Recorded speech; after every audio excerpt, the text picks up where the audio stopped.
because of the rapids as well as the whirlpools over in Tennessee Valley River Gorge, most gunboats could not make it here. The cargo, as you remember me telling you, would have to be unloaded. Now between the gap of Raccoon Mountain there, you can go to the other side and there's Kelly's Ferry. So any heavy cargo would be unloaded, brought by wagon through the gap, then up to Brown's Ferry, which is down here at the northern part of Moccasin Bend, and then it'd have to be reloaded to continue on its way.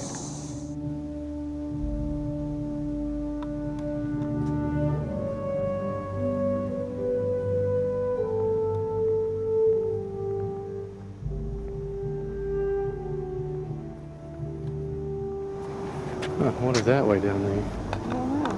Maybe that's that Craven's house. I don't know.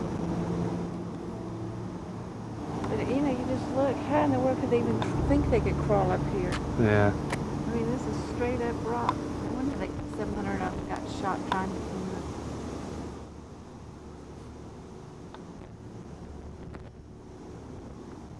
up. All right, now here's Lookout Valley. And the commander here, of course, is James Longstreet. Now, something that happens in the Army of Tennessee that leads to the detriment of their army, after the battle, some of Bragg's subordinates, including Longstreet, circulate a letter, they sign it, they send it to Richmond, demanding Jefferson Davis to relieve Braxton Bragg. Davis does something that is, even to me, unexplicable. He brings John C. Pemberton, who had surrendered at Vicksburg, because he had brought him in hopes to find a place for him in command. But over at the Bragg Reservation on Missionary Ridge, he brings Braxton Bragg into a room. He then brings all those men who signed that letter into the room, and then they are allowed one by one to vent what they really think of their commander in his presence.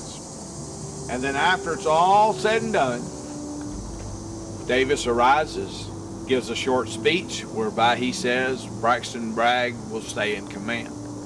Bragg takes that impetus to declare war on his subordinates. He relieves some, he busts up commands that had been together since the very start of the war. Morale in the army had been teetering, but it plummets from that point. Because of that too, he will have very little, if any, contact with those who were against him, and that will lead to his detriment and defeat at the Battle of Missionary Ridge. So from November 7th, Longstreet is no longer involved in the battles here. That leaves only about 3,000 troops here left on Lookout Mountain. Now the initial line of Confederate resistance is down here below us, and a line that stretches approximately about a 45-degree angle from where we're at. It's a Mississippi brigade of approximately 1,200 men under an attorney by the name of Edward C. Walthall. Now Walthall, Joseph E. Johnston writes post-war, had the war continued, he would have probably arisen to Army-level command. He was a natural leader of men, even though he had not graduated from West Point. And on the morning of the 24th, it will be his brigade that will bear the brunt of the fighting. Don't let Mom see. Is that a paddle boat down there? After the Battle of Orchard Knob is over with, Hooker is ordered to make a demonstration against Lookout Mountain. Hooker, wanting to redeem his reputation, he's going to take the word demonstration very, very ambiguously. If he has an advantage, he's going to press it. They cross the Lookout Creek, that where the rail yard is located. Geary aligns his division in a straight battle line, 2 ranks deep, and they begin to advance forward at approximately 8 a.m. Now it's a heavy overcast day. Acting like a squeegee, they fall upon Walthall's troops. Now Walthall is, some say, is surprised, and in confused fighting, he is driven across the face of the mountain on the lower slopes. The artillery batteries up here, due to the cloud layer, are completely ineffective too. They could not depress far enough to fire. John R. Jackson, who was the actual commander here, is not even involved. He's a non-entity in all the Battle of Lookout Mountain. One soldier refers to him as Mudwall. because he came to pieces when the fighting came to happen. So Walthall is driven back. He loses over 800 men as casualties, but he actually counterattacks as he is driven across. And then they are swept across until the remnants of Walthall's command, as well as 2 brigades under Pettus and Moore, make their final stand just below the Craven's house, where their markers are today if you were to drive up there. All right, with the Battle of Lookout Mountain, the failure of the Battle of Walhatchee, now the Union supply link to Bridgeport is secured, both by rail and by river.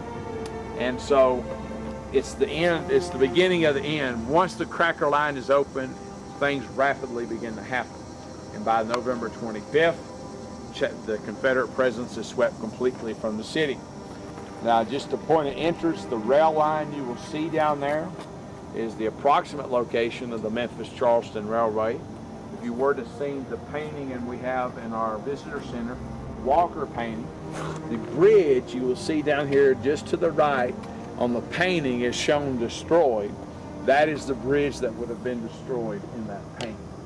All right, at this time, we're going to follow this trail here, and we're going to go over to Garrity's battery position and overlook the city of Chattanooga, where I'll explain the Battle of Orchard Knob, as well as the route off Missionary Ridge. If you'd like to continue on, you can follow this way.